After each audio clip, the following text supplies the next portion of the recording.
Have you ever felt invisible? Like you were a ghost moving through a world that was too busy, too loud, too important to notice you were even there. We build walls around ourselves, and we build walls around others, labeling them by their job, their uniform, their station in life. We see a cleaner, a driver, a waitress, and we stop seeing the person. But what happens when one of those invisible people holds a key? A key to a door someone else has been desperately trying to unlock? This is a story about that key, and the quiet hands that held it. It's a story about a shy waitress named Alara, a woman who moved through the world like a whisper, her shoulders hunched and her eyes cast downward, as if apologizing for the very space she occupied. Every day, she put on the starched, black uniform of Aura, one of the city's most exclusive and punishingly minimalist restaurants. Aura was a place of hushed tones and clinking silver, where wealth was not flaunted but simply presumed, an invisible current running beneath the polished marble floors. Alara was just another part of the decor, her purpose to be efficient, silent, and forgettable. Her manager, a man named Marcus Thorne, made sure of it. Marcus was a man carved from ice and ambition, his smile as thin and sharp as a shard of glass. He believed the perfect dining experience was one where the staff were like well-oiled machines, anticipating needs without intrusion, speaking only when spoken to, and fading into the background the moment they were no longer required. "You are ghosts," he would say in their morning briefings, his eyes sweeping over them with cold appraisal. "The patrons are here for the food and the company, not to make friends with the help. Your anonymity is our brand." Alara took his words to heart more than anyone. Anonymity was a cloak she had worn her whole life. Growing up, she had been the silent guardian of her younger brother, Leo, who had been born profoundly deaf. While other children's worlds were filled with laughter and shouting, Alara's was a world of expressive hands, dancing fingers, and the silent language of the eyes. She learned American Sign Language before she even perfected her spoken words, becoming Leo's bridge to the hearing world. Their hands would fly in secret conversations across the dinner table, a vibrant, silent world no one else could enter. But that world had shattered. A sudden illness had taken Leo 2 years ago, and with him, it seemed to have taken Alara's voice. The silence that had once been a space of connection became a cavern of grief. She took the job at Aura because it demanded nothing of her but quiet servitude. She could hide within its stark white walls, her sorrow a secret companion. She was saving every penny, not for herself, but to donate to the children's hospital that had cared for Leo, a quiet penance for not being able to save him. She existed in the margins, polishing glasses until they were invisible, her reflection a faint, blurry shape she barely recognized. She was a ghost, just as Marcus wanted. But even ghosts can see. And on a cold Tuesday evening she saw them. Julian Vance, the city's most formidable tech billionaire, a man whose face was a permanent fixture on magazine covers, walked in. He was a titan of industry, but tonight, his power seemed to shrivel in the presence of the woman on his arm, his mother, Eleanor Vance. Eleanor was elegance personified, dressed in a simple but exquisitely tailored silk dress, her silver hair coiled perfectly. But there was a fragility to her, a deep-seated weariness in her eyes that no amount of wealth could hide. Alara knew that look. It was the look of someone trapped behind a wall of glass. Eleanor was deaf. The table was the best in the house, a secluded alcove with a panoramic view of the city lights. But the beauty was lost on them. Julian, accustomed to commanding boardrooms and closing billion-dollar deals, was clumsy and loud. He leaned in close to his mother, raising his voice as if volume could somehow breach the wall of silence. "Mother, did you want the salmon?" he practically yelled, causing heads at nearby tables to turn. Eleanor flinched, not from the sound, but from the spectacle. A delicate flush crept up her neck. She shook her head and gestured vaguely at the menu, her expression unreadable. Julian sighed, a gust of pure frustration, and pulled out his phone, typing a message and pushing it across the table. Eleanor read it, her lips tightening, and typed a curt reply.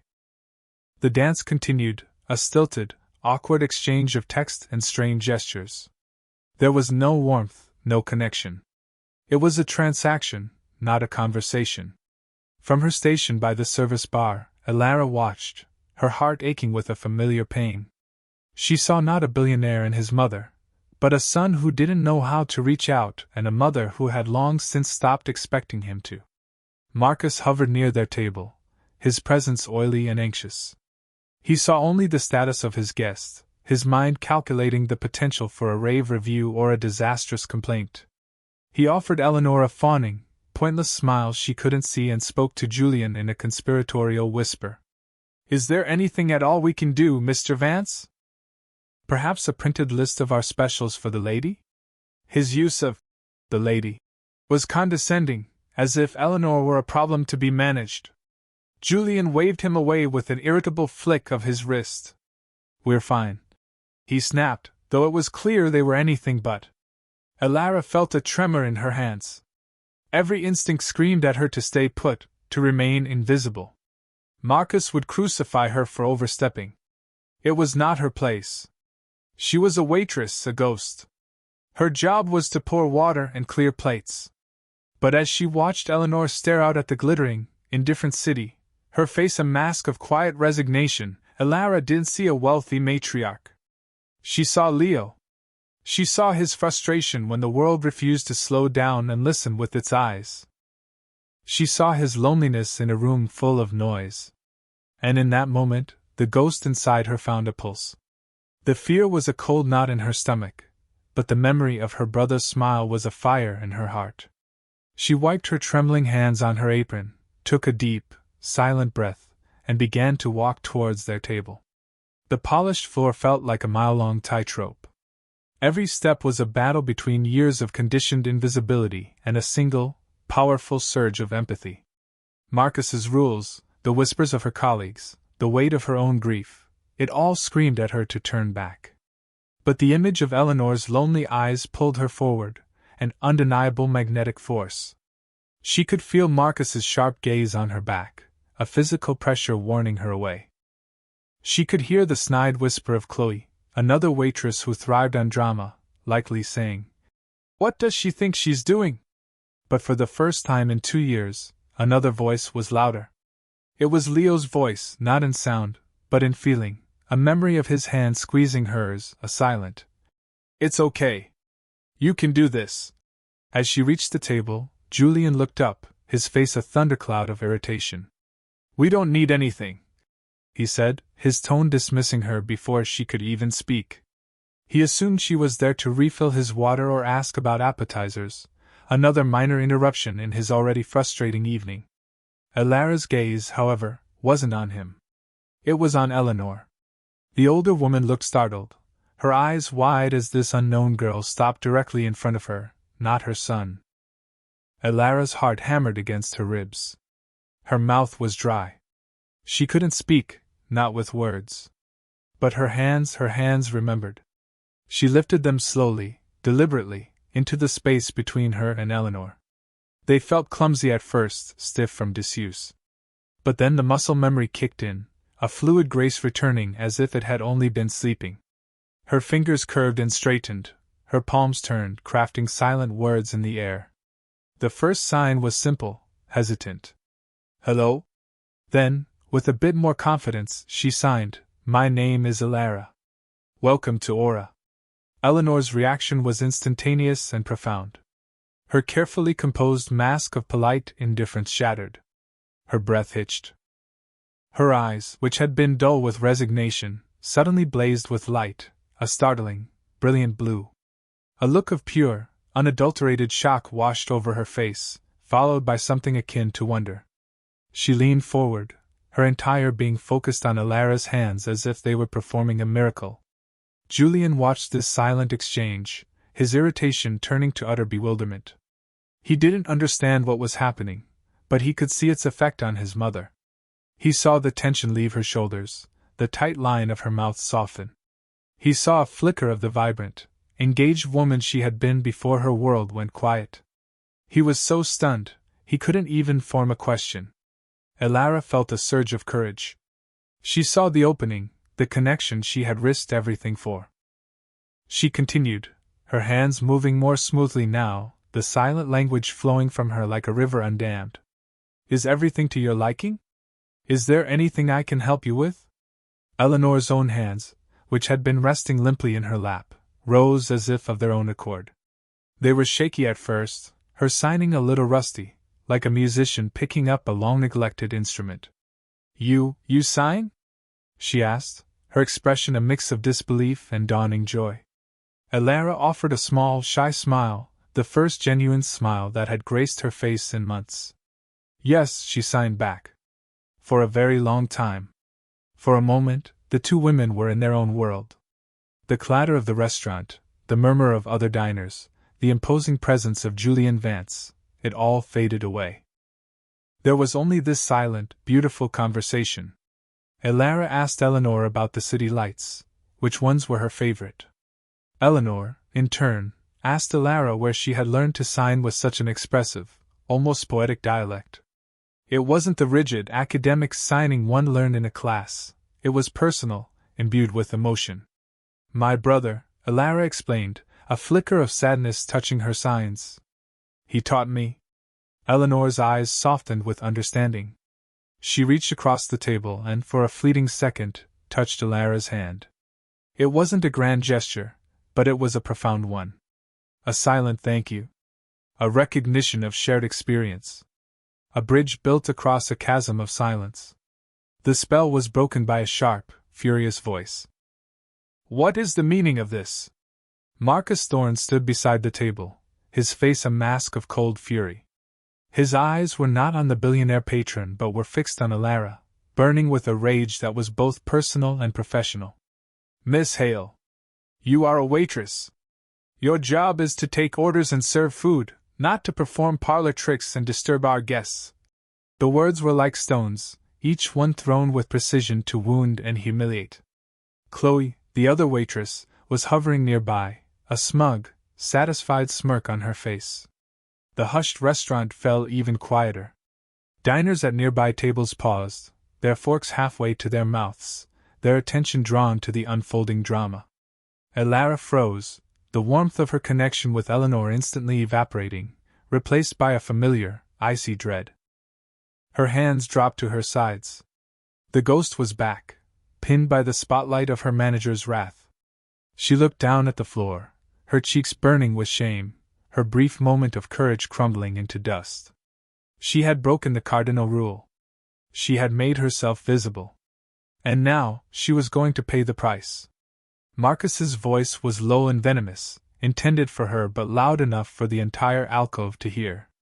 You are here to be invisible. You are here to follow the script. You do not, under any circumstances, impose yourself on the patrons. He turned his attention to Julian, his expression shifting to one of strained, obsequious apology. Mr. Vance, I am so terribly sorry. I can assure you this employee will be dealt with immediately. This kind of unprofessional fraternization is completely unacceptable. He was putting on a show for the billionaire, demonstrating his command, his adherence to the rules of fine dining. He expected Julian to nod in agreement, to appreciate his manager's swift action in handling an unruly staff member. He expected to be praised for maintaining the restaurant's impeccable, impersonal standards. He had fundamentally misread the room. Julian Vance had been silent throughout the exchange, his eyes moving from Elara's terrified face to his mother's transformed one. He had watched as Marcus tore down the first genuine bridge of communication he had seen built to his mother in years. He had witnessed a moment of pure, unscripted human connection, only to see it stamped out by petty, corporate dogma. The tech titan, the ruthless negotiator, the man who could eviscerate a rival company with a single phone call, had been sitting there, but a different man was about to stand up. He slowly rose to his feet, his towering height casting a shadow over the much smaller Marcus. The air crackled with a sudden, palpable tension.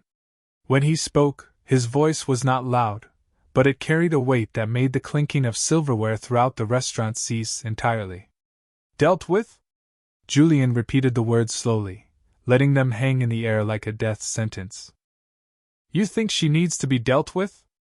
Eleanor, seeing the confrontation brewing, tugged on her son's sleeve, her face etched with worry. She signed quickly to him, a jumble of please, don't make a scene. It's okay. But Julian gently placed his hand over hers, a silent reassurance. He was no longer just a frustrated son, he was a protector. His gaze, cold and analytical, settled on Marcus. Let me tell you what I just saw, Julian began, his voice dangerously calm. I saw a woman who, for the first time in a decade, didn't have to feel like a burden at a dinner table. I saw my mother's eyes light up in a way I haven't seen since my father passed. I saw a conversation, a real one, not the clumsy, frustrating mess of text messages and shouting that has become our normal. He gestured towards Alara, who was still staring at the floor, trembling. This young woman didn't disturb us. She connected with us. She didn't perform a parlor trick, she spoke a language. A language you are clearly too ignorant to recognize. Marcus's face paled. The color drained from his cheeks as he realized his catastrophic error in judgment. He had tried to impress a king by punishing the one person who had managed to please him. He stammered, trying to backtrack. Mr. Vance, I apologize. I was merely trying to uphold the restaurant's policy of non-intrusion. Your policy is foolish. Julian cut him off sharply. Your policy creates an environment that is cold, sterile, and inhuman. You talk about a dining experience for my mother. The experience at almost every restaurant is one of isolation. Tonight, for a few brief minutes, it wasn't. And that was because of her. He pointed a definitive finger at Alara. Not because of your overpriced wine list or your ridiculously small portions. It was because of a waitress who had the courage and the compassion to break your stupid rules. The word stupid echoed in the silent room. Chloe, the smirking waitress, now looked horrified, trying to blend into the wallpaper. The other staff members held their breath. This was a complete upending of the established order. The ghost was not only being seen, she was being championed. Julian wasn't finished. He turned his full attention back to Marcus, his eyes narrowing. You were about to fire her, weren't you? It wasn't a question, it was a statement of fact. Marcus swallowed hard, unable to form a coherent reply. Let me make this very simple for you, Julian continued, his voice dropping to a steely whisper that was more terrifying than any shout. You are not firing her. In fact, you're going to go back to your office and process a promotion and a significant raise for her. Effective immediately. And then you're going to reevaluate your entire training manual, starting with the chapter on basic human decency. He paused, letting the weight of his command settle. Or, alternatively, I can buy this restaurant by morning, and my first act as owner will be to personally escort you out of the building. The choice is yours. The threat was not idle. Everyone in that room knew Julian Vance had the power and the impulse to do exactly that. Marcus Thorne, the man who ruled his tiny kingdom with an iron fist, looked utterly broken. He nodded meekly, his face a mottled mix of fear and humiliation. Yes, Mr. Vance. Of course, Mr. Vance. Right away, he practically scurried away from the table, not even daring to cast a final glance at Alara. The immediate crisis was over, but the atmosphere at the table was irrevocably changed. The stilted dinner was forgotten. Alara stood frozen, her mind struggling to process the whirlwind of the last 10 minutes. She had gone from being a nameless ghost to the center of a billionaire's fury and defense. She felt dizzy, overwhelmed. She looked at Julian, who was now watching her with a new, intense curiosity. He saw her not as a waitress, but as a person with a hidden depth, a rare skill. He saw the key she held.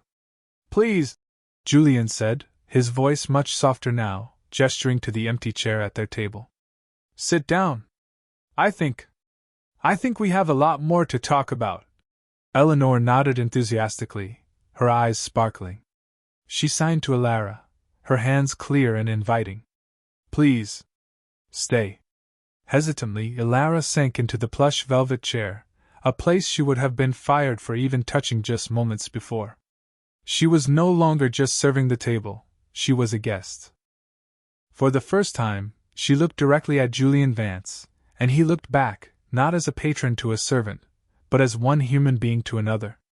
The real conversation was only just beginning, a conversation that would change not just her life, but his as well. The rest of the meal was unlike any other in Aura's history. The food sat largely untouched as a new kind of nourishment filled the space. Julian, for the first time, truly listened. He didn't shout or type. He watched. He watched as Alara's hands brought his mother's thoughts and feelings to life with a grace and nuance he had never appreciated before. Through Alara, he learned that his mother didn't like salmon. She loved Italian food, a fact he'd forgotten since his father, who always ordered for her, had passed away. He learned that she found his new downtown office building to be cold and imposing, not the architectural marvel he thought it was. He learned that her greatest sadness was not her deafness itself, but the way it made people, especially him, treat her like she was fragile and simple-minded. Alara was the perfect bridge. She translated not just the words but the emotions behind them, the subtle frustration in Eleanor's brow, the wistful curve of her fingers as she described her late husband's garden, the sharp, quick gestures that conveyed her keen intelligence and wit. Julian was humbled. He was a man who communicated for a living, who built platforms for global connection, yet he had failed to communicate with the most important person in his life. He had thrown technology and money at the problem, buying the best hearing aids that didn't work, the newest devices for texting, but he had never thought to simply learn her language. He had seen her deafness as a problem to be solved, not a culture to be embraced. "Why did you do it?" he finally asked Alara directly, his voice full of genuine curiosity. "You knew you could be fired. What made you take that risk?" Alara looked down at her hands, then at Eleanor, whose gaze was soft and encouraging. She took a breath and spoke, her voice quiet but clear, and used to being the center of attention. "My younger brother Leo, he was deaf," she said softly. "The world was always so loud, so impatient with him. People would talk louder, or give up and walk away. It made him feel small, invisible." She paused, the memory still raw. "When I saw you and your mother, I didn't see a billionaire. I just saw a son trying to talk to his mom. And I saw her loneliness. It was the same look Leo used to get. I couldn't just stand there and polish glasses. Not again." Her honesty struck Julian with the force of a physical blow. He had been so wrapped up in his own frustration that he had never truly considered the depth of his mother's emotional experience. Alara, a stranger, had seen it in a single glance. By the end of the evening, as the restaurant began to empty, Julian knew that this encounter was more than just a fortunate coincidence. It was a catalyst. He looked at Alara, at the quiet strength in her eyes, the profound skill in her hands, and saw not a waitress, but an immense, untapped resource. "This isn't a promotion," he said, leaning forward, his voice filled with a new energy, a new purpose. "A raise isn't enough. What you did tonight, that skill, that empathy, it's wasted here." Eleanor signed enthusiastically in agreement, her face animated with hope. Julian turned to his mother, a genuine, warm smile spreading across his face. He then looked back at Alara to translate for him. Tell her I'm sorry. For not learning. For not trying harder. And tell her that change is starting now." Alara's hands faithfully carried the message, and she saw tears well up in Eleanor's eyes as she signed back a simple, powerful response: "It's never too late." Julian then laid out his offer. It was bold, unconventional, and life-altering. The Vance Foundation, his massive philanthropic arm, poured hundreds of millions into various causes, but it had no division focused on the deaf and hard-of-hearing community. It was a blind spot, one he was now painfully aware of. "I want you to run it," he said to Alara, the words hanging in the air with unbelievable weight. "I want you to build a new initiative from the ground up. I want you to create programs that don't just provide resources but foster connection. Programs that teach sign language in schools, that integrate deaf culture into the mainstream, that build bridges, not just offer handouts. You would have the full backing of my foundation. You would have a limitless budget. You would have a voice." Elara was speechless. Her mind reeled. An hour ago, her biggest concern was whether Marcus would cut her hours. Now, she was being offered a position of immense power and responsibility. The idea was terrifying. It was everything she wasn't: bold, powerful, visible. I'm just a waitress," she stammered, the old identity clinging to her. Eleanor reached across and took her hand. She looked Elara straight in the eyes and signed with fierce conviction. "You are a voice. You were my voice tonight. Now go be a voice for thousands more." Julian watched the exchange, his decision solidifying with every passing second. "She's right," he said. "You're not just a waitress, you're a leader. You just haven't been given the chance to lead. I'm giving you that chance." The world outside Aura's windows seemed to hold its breath. The city lights blurred into a constellation of possibilities. For Elara, this was the ultimate crossroads. She could shrink back into the shadows, back to the safe, painful anonymity she knew, or she could step into the light, into a future she could never have imagined. She thought of Leo, of all the times he had fought to be heard. She thought of the promise she made to him, to make the world a little kinder, a little more understanding. This was more than a job offer. It was a calling. A chance to turn her private grief into a public good. Taking a deep breath that seemed to pull strength from the very air around her, she looked at Julian, then at Eleanor, and for the first time in her life, she didn't feel invisible. She felt seen. She nodded, a single, decisive movement. "Yes," she said, her voice firm. "I'll do it." And with that one word, the ghost of Aura Restaurant vanished forever, and Elara Hale began to build a legacy. The transformation was not instantaneous, but it was profound. The first few weeks were a blur for Elara. She traded her black uniform for business suits, the quiet clatter of the restaurant for the bustling energy of the Vance Foundation's headquarters. The corporate world was as foreign to her as another planet. She was surrounded by people with advanced degrees and years of experience, people who spoke in acronyms and strategic frameworks. Her old insecurities crept in. The ghost whispered in her ear that she didn't belong, that she was an imposter, a waitress playing dress-up. Marcus Thorne had been demoted, shifted to a back-office role in the restaurant's parent company, a public humiliation orchestrated by Julian. But the cynical gatekeeper's voice still echoed in her mind.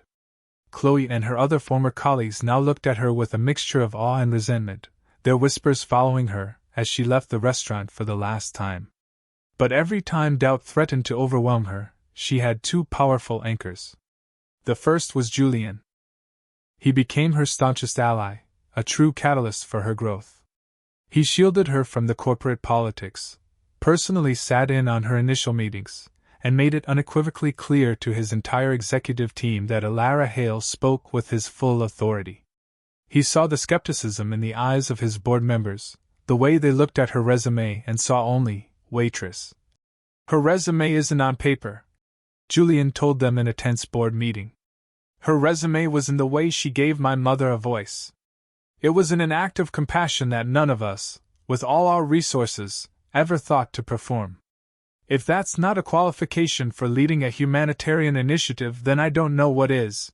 He began taking private lessons in American Sign Language, practicing with a tutor every morning. His first clumsy attempts were a source of great amusement for his mother, but they were also a source of immense healing. For the first time, they could argue, joke, and share memories directly, their hands fumbling but their hearts connecting. Her second anchor, and perhaps the more important one, was Eleanor. The two women formed a deep and immediate bond. Eleanor became the soul of the new initiative, which Elara named the Leo Project, in honor of her brother. Eleanor, who had been relegated to the silent background of her own life, now found herself at the forefront of a movement. She advised Elara on the real, lived needs of the deaf community, providing insights that no focus group could ever capture. She was no longer a fragile matriarch to be cared for. She was a sharp, passionate activist, her wisdom guiding the entire project. Elara's first major proposal was audacious.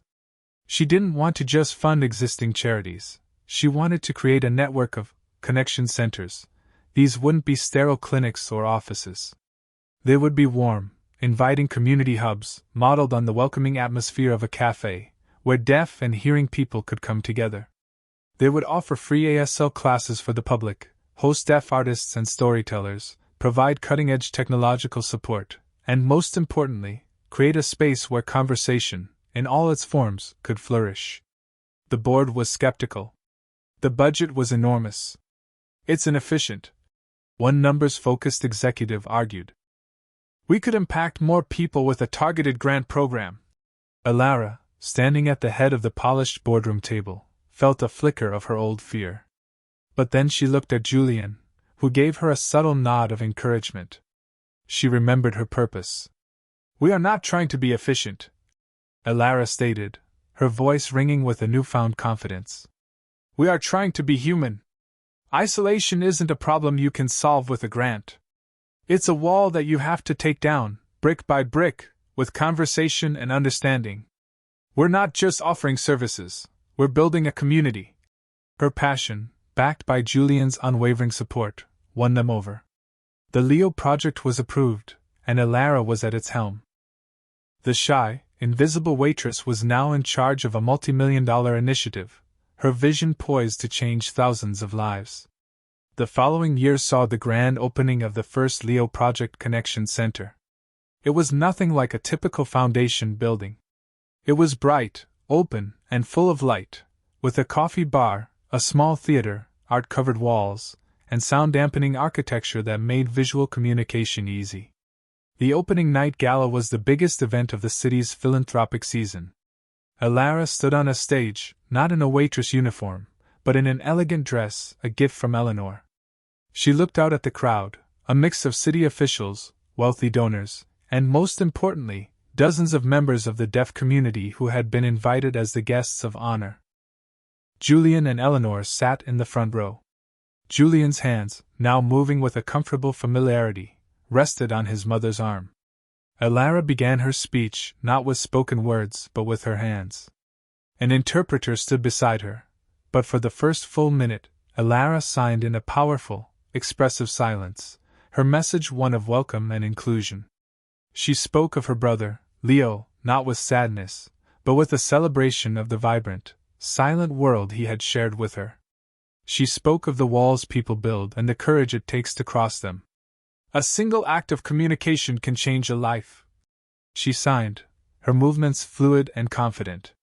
Tonight we open this building not as a solution, but as an invitation. An invitation to listen with your eyes, to speak with your hands, and to find the humanity we all share, beyond the barrier of sound. When she finished, the room erupted.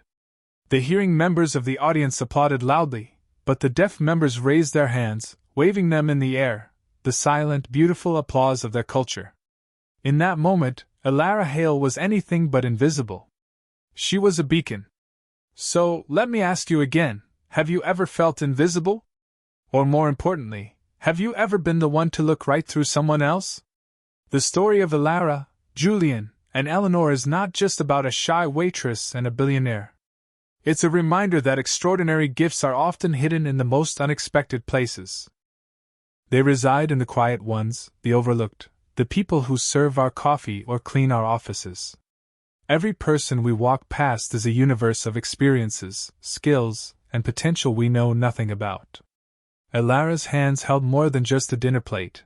They held the power to reconnect a family, to inspire a movement, and to give a voice to thousands. Julian's wealth became truly powerful only when it was guided by her empathy. The greatest value is not always found on a balance sheet or a resume.